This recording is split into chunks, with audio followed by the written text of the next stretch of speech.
Genesis chapter 30. When Rachel saw that she wasn't having any children for Jacob, she became jealous of her sister. She pleaded with Jacob, "Give me children or I'll die." Then Jacob became furious with Rachel. "Am I God?" he asked. "He's the one who has kept you from having children."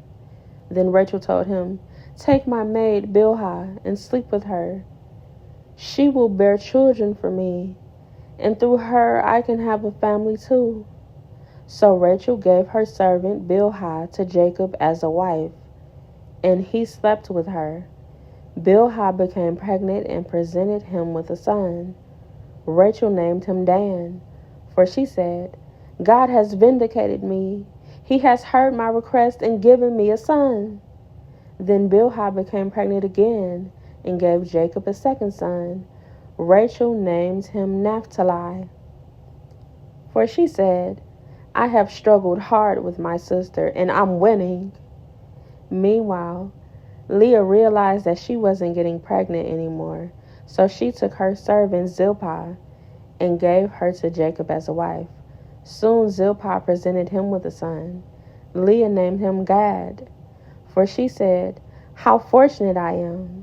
Then Zilpah gave Jacob a second son, and Leah named him Asher, for she said, "What joy is mine! Now the other women will celebrate with me."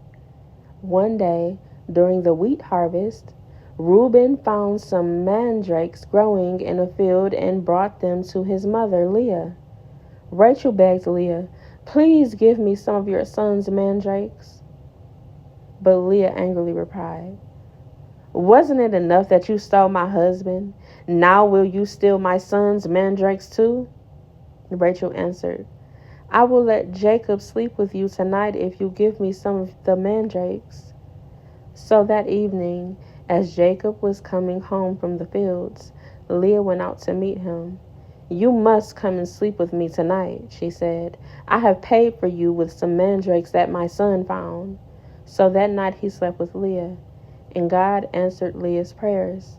She became pregnant again and gave birth to a fifth son for Jacob.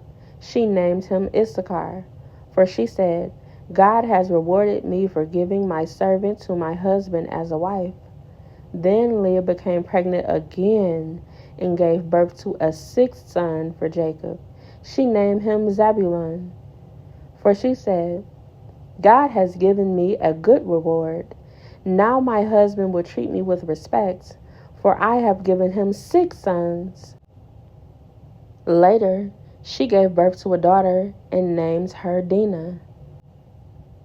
Then God remembered Rachel's plight and answered her prayers by enabling her to have children.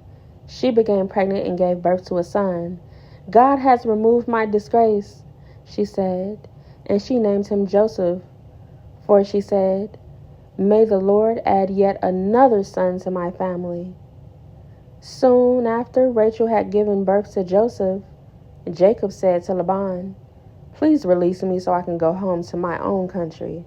Let me take my wives and children, for I have earned them by serving you, and let me be on my way.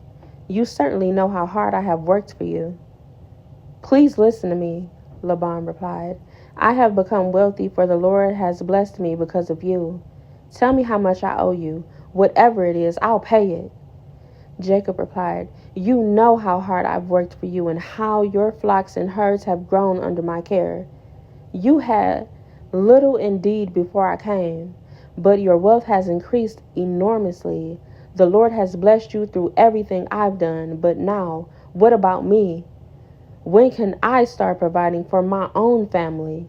"What wages do you want?" Laban asked again. Jacob replied, "Don't give me anything. Just do this one thing, and I'll continue to tend and watch over your flocks.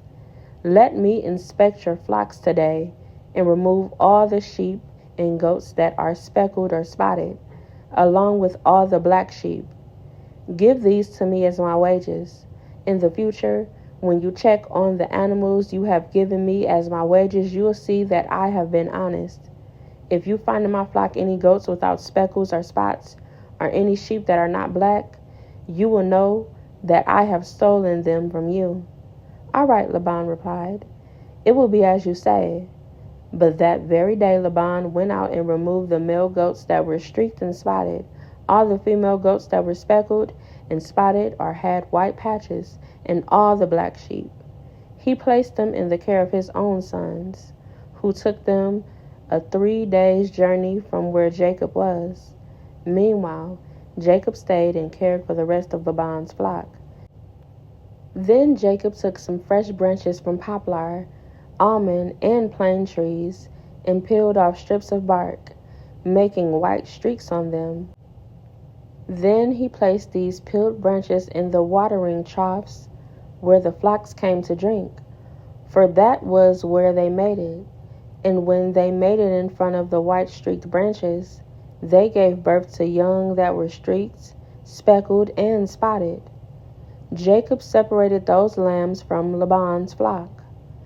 And at mating time he turned the flock to face Laban's animals that were streaked or black. This is how he built his own flock instead of increasing Laban's. Whenever the stronger females were ready to mate, Jacob would place the peeled branches in the watering troughs in front of them. Then they would mate in front of the branches. But he didn't do this with the weaker ones. So the weaker lambs belonged to Laban, and the stronger ones were Jacob's. As a result, Jacob became very wealthy, with large flocks of sheep and goats, female and male servants, and many camels and donkeys.